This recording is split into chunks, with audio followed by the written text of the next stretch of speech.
Şənbə söhbətləri, ədəbiyyat almanaxı. Salamlayıram sizi əziz dinləyicilərim. Şənbə söhbətləri, ədəbiyyat almanaxı verilişində xoş gördük sizləri. Bugün də Azərbaycan ədəbiyyatının çox sevilən, tanınan və oxulan imzalarından birindən bəhs edəcəyik. Beləliklə, Yazı Masası rubrikasının bugünkü qonağı gözəl şairimiz Aybəniz Qafarlıdır. Aybəniz Qafarlı 1960-cı ildə Gədəbəy rayonunun Çobankənd kəndində ziyalı ailəsində dünyaya gəlir. Bakı Dövlət Universitetinin Mexanika Riyaziyyat Fakültəsini və Jurnalist Sənətkarlığı İnstitutunu bitirib. 1987-ci ildən Azərbaycanın dövrü mətbuatında, müxtəlif qəzet və jurnallarda şeir və publisistik yazıları ilə dərc olunmağa başlayıb. Azərbaycan mətbuatında müxtəlif qəzetlərdə çalışıb, hərbi jurnalist kimi hər zaman ön cəbhədə fəaliyyət göstərib. 1992-ci ildən Azərbaycan Jurnalistlər Birliyinin üzvüdür. 2003-cü ildən Türk Dünyası Beynəlxalq qəzetinin təsisçisi və baş redaktorudur. 6 kitab müəllifidir. Türk Dünyası şairliyinin toplusu olaraq 3 cilddən ibarət Turana açılan könüllülər antologiyasının layihə rəhbəri və tərtibatçısıdır. İki şəhid şairimizin həyat və yaradıcılığını əks etdirən Şairlikdən şəhidliyə gedən yol, yəni Qoşa Ruhlar sənədli filmin layihə rəhbəridir. Azərbaycanı Türkiyədə, İraqda və Kuzey Kıbrısda layiqincə təmsil etdiyinə görə dəfələrlə fəxri fərmanlara, diplomlara layiq görülüb. Turana açılan könüllülər ədəbi məclisinin rəhbəridir. Azərbaycan Yazıçılar Birliyinin, Türkmən Yazarlar Birliyinin, Qazaxıstan, Qırğızıstan, Dağıstan ədəbi birliklərinin fəxri üzvüdür. Türkiyədə İli Salamın üzvüdür. Prezident mükafatçısıdır. Bugün bizim çox hörmətli şairimiz Aybəniz Qafarlı studiyamızda qonaqdır. Beləliklə Yazı Masası rubrikasının qonağı Aybəniz Qafarlı. Yazı Masası. Salamlayıram sizi Aybəniz xanım, xoş gəlmisiniz. Xoş gördük. Aybəniz xanım, tərcümə halınızı, ümumiyyətlə bu yaradıcılıq fəaliyyətinizi araşdırarkən, verilişə hazırlaşarkən düşündüm ki, bir şair, bir qadın yazar bu qədərmi Turan, Türk sevdalısı olar. Bütün yaradıcılığınızdan bu belə bir böyük bir qol keçir və mən sizin Turana açılan könüllülər antologiyasının 2 təqdimatında olmuşam. Yəni bu məni çox sevindirir ki, mən bu gözəl, möhtəşəm tədbirlərdə iştirak etmişəm. Biri Ərzurumda keçirilmişdi bu təqdimat, biri isə Bakıda keçirildi və mən deyərdim ki, siz çox böyük belə bir missiyanı özünüzdə daşıyırsınız və müqəddəs bir iş görürsünüz əslində. O şairləri bir yerə toplamaq bütün Türk dünyasına böyük bir yaxşılıqdır. Bu mənim şəxsi fikrimdir. Mən istərdim siz ən əvvəl yaradıcılığa gəlməyiniz barədə danışasınız, sonra biz Türk sevdalısı olduğunuz barədə yenə də söhbət edəcəyik. Buyurun. Türkçülük mənim bəlkə də qanımda var, bilmirəm. Amma bunun əsas səbəbi 1987-ci ildə mən Məmməd İsmailin rəhmətlik mərhum Allah rəhmət eləsin. Məmməd İsmailin dərnəyində idim, ədəbi birliyində idim. Bu zaman orada Türkiyədən gəlmiş bir şair mənə bir kitab bağışladı və mən kitabda nə yazılmağını, o mənə imzasında nə yazdığını oxuya bilmədim, çünki onda biz Kiril əlifbasındaydıq. Bu Selahattin əlifbasında olduğuna görə mən çox üzüldüm ki, nədən mən öz soy kökümün yazdığını oxuya bilmirəm. Və ondan sonra mən başladım araşdırmalara. İçimdən elə o vaxtdan bəri ki, türkəmsə mən bütün türk dövlətlərində yaşayan soydaşlarımızın dərdlərini bilməliyəm. Mütləq sizi daha çox tanıyırlar o Türkiyədə, daha çox, yəni orada bilirik ki, birlik yoxdur da, bir dərnəklər var və müəyyən bələdiyyələr ədəbi mühitlər yaradırlar. Demək olar ki, hamısında sizi çox gözəl qarşılayırlar. Sizin orada əsərləriniz çap olunur. Eyni zamanda onlar sizinlə əlaqə saxlayırlar. Elə bir Azərbaycan təmsilçisi kimi mən sizi görürəm. Bəli. Buyurun. Bilirsiniz Aysel xanım, 2003-cü ildən mən Türk Dünyası Beynəlxalq qəzeti açdım. Bu qəzet demək olar ki, 4 dildə çıxarıldı. Mən bunu çətinliklə də olsa, çox çətinliklə başladıq. 4 dildə əsas türk ədəbiyyatına, türk yazarlarına, türk dünyasının dilinə, yəni əsas şamil olunurdu. Sözün doğrusu ən çox da orada türk fotoqrafiyasına bu yabancı kəlmələrin gəlməsinə rubrika ayırmışdıq. Ən çox da bu Qarabağ savaşı ilə bağlı, məsələn, Ürəyi Qarabağla döyünən bizim orada türk qardaşlarımız, yazıçılarımız, şairlərimiz maraqla o yazılarını mənə göndərirdilər və ona görə mənim yəni əhatə dairəm şairlərlə hər şəhərdə demək olar ki, dostum, qardaşım və bir evim var.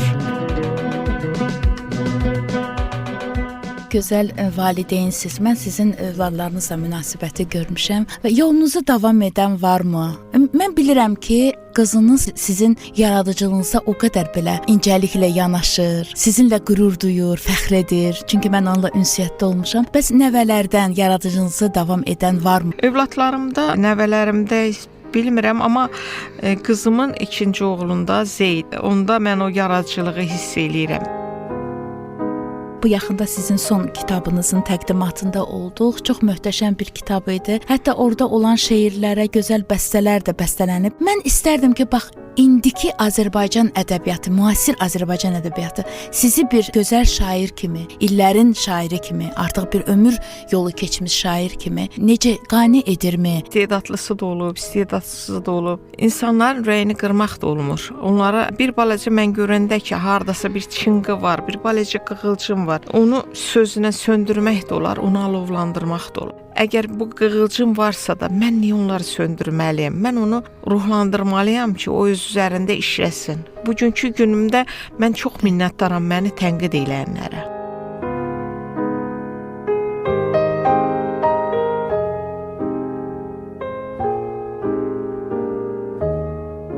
Mən bilirəm ki, biz yaradıcı insanlar üçün müqəddəs amildir şeir. Çünki onun gəlişi nəsr biraz daha realdır. Publisistika daha ondan da realdır. Amma şeirin gəlişi mistik bir məsələdir. O tanrı pıçıltısı kimi bir şey. Şeir mənim üçün nəfəsdir. Şeir mənim üçün həyatdır. Mən ümumiyyətlə şeirsiz həyatımı təsəvvür eləmirəm. Şeir mənim mənəvi qidamdır. Məsələn, mən hardasa sevdiyim bir şeirə alüdə olaramsa, onu oxuyuram və elə bir hədd var ki, o həddə mən ayrılmalıyam, yoxsa dəli olaram. Yəni mən sevdiyim şeiri, hardasa bir sevdiyim bir şeir, hansısa məni tərpədirsə, mən onu oxuyuramsa, mən onu dəfələrlə oxuyuram və ruh alıram. Şair hara gedir getsin, harda gəzib dolanır dolansın, yalnız vətənə qaydanda onun torpağa ayaq basanda dizləri titrəyir, dizləri əsir.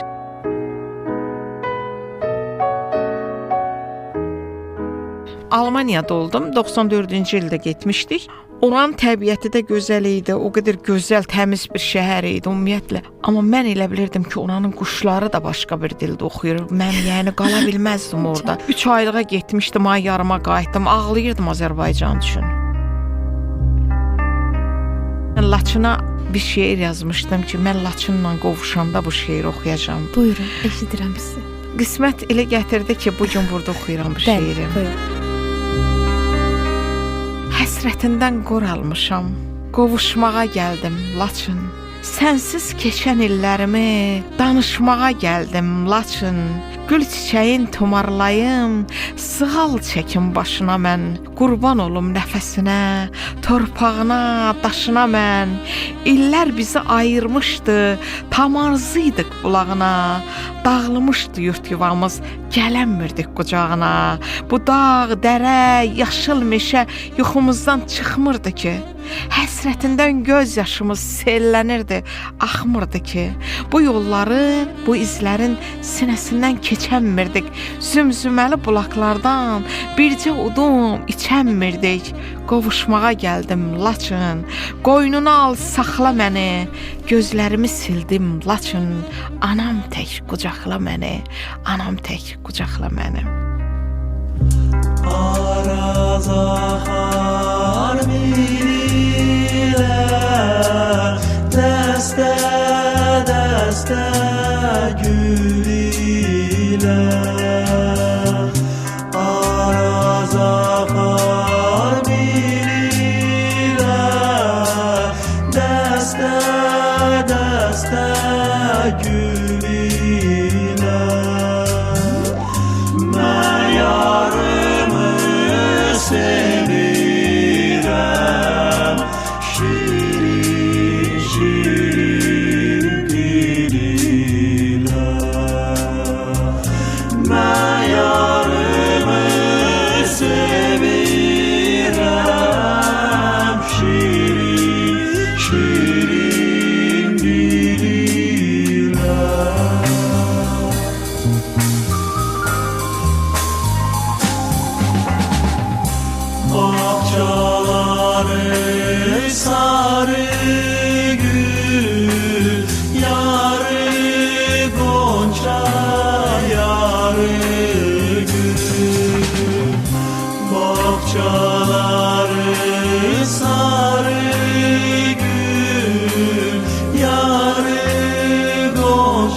olmayaydın bari gün. Güc açıldım tez oldum, olmayaydın bari gün. Ağlaçın, canlaçın, mən sənə qurbanlaçın. Aylaçın, canlaçın, mən sənə qurbanlaçın. Dərdlərini boğçalayıb köksünə yığıb gedəsən. Dönmədən qola küləyə, inanmadan bir kələyə, bivəfa dönüb ürəyə, od vurub yaxıb gedəsən. Könlünü döndərib daşa, baharını qarlı qışa, dünya olubsa tamaşa, can dərdə baxıb gedəsən. Bu şəhərin havasından, gileyindən, davasından, çoxunun bədduasından başına taxıb gedəsən. Baxmayasan bir kimsəyə, ağıllıya, nə desəyə, dönüb bir dəli şimşəyə, yumruğun çaxıb gedəsən. Doğmadan yaddan ayrılıb, şöhrətdən, addan ayrılıb, şeirdən zaddan ayrılıb, vıldız tək axıb gedəsən. Yolları boynuna dolayıb, köksündə ocaq qalayıb, əlini qana bulayıb, ölümü yıxıb gedəsən. Aybəniz xanım, indiyə qədər neçə kitab müəllifisiz və kitabların davamı varmı? 6 şeir kitabım var. Mən qarşıma məqsəd qoymamışdım şair olum. Mən sadəcə ürəyimdən keçənləri yazıram. Mənim üçün daşın, tikanın, qanqalın belə öz gözəlliyi var. Mən onlar hamısını gözəl görürəm. Dünya gözəllikdən ibarətdir.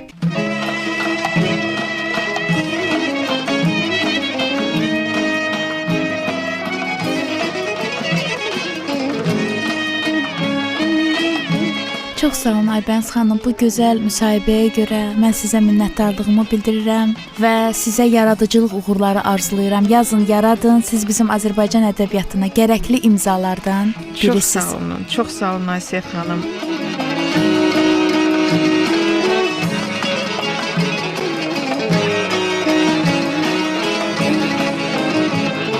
Verilişimizin də belə sonuna gəldik. Verilişi sizin üçün hazırladı müəllif Aysel Fikrət, rejissor Anar Məmmədov. Təşəkkür edirəm.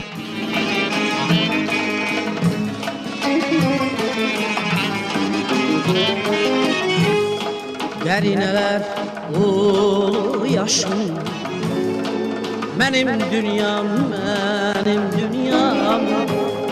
Kimlər olmuş gör sirdaşım, mənim dünyam, mənim dünyam. Kimlər olmuş gör sirdaşım, mənim dünyam, mənim dünyam.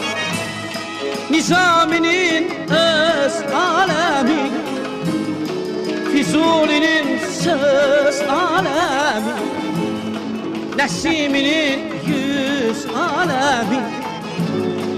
Mənim dünyam, mənim dünyam. Nizaminin öz alemi, Füzulinin söz alemi, Nəsiminin yüz alemi. Mənim dünyam, mənim dünyam. Mənim dünyam, mənim dünyam. Bir əlində meydolcam, gəldi getdi qoca xəyyam.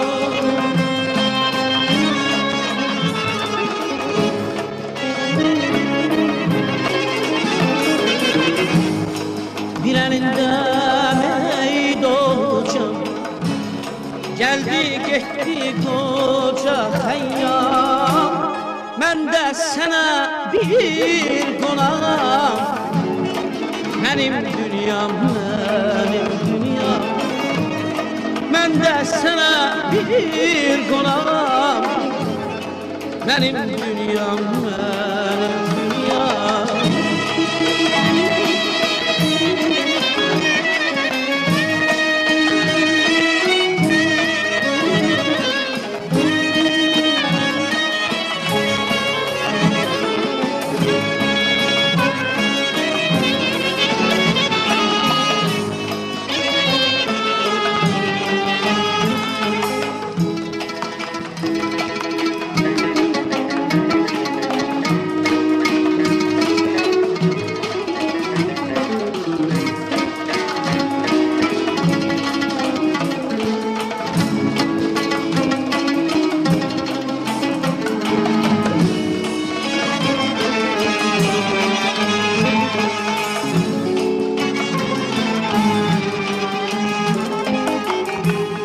Kardeş olsa koca beşer, ne kan ne de kırhan düşer. Ömrüm günüm güzelleşer, benim dünyam, benim dünyam. Ömrüm günüm güzelleşer, benim dünyam, benim dünyam. Koyucalsın hakkı sesini, kanatlansın sürtlemesin. Çiçeklensin yer külesin, benim dünyam, benim dünyam. Koyucalsın hakkı sesini, kanatlansın sürtlemesin. Çiçeklensin yer külesin, benim dünyam, benim dünyam. Benim dünyam, benim dünyam. Desin gülsün körpe bana, gözlerinde kalmasın can.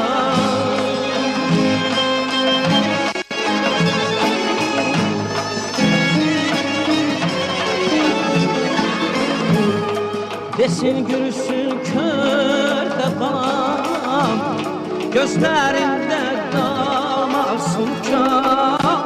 Senden ötürü narahatam, benim dünyam, benim dünyam. Senden ötürü narahatam, benim dünyam, benim dünyam.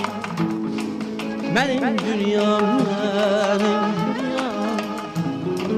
Benim dünyam, benim dünyam.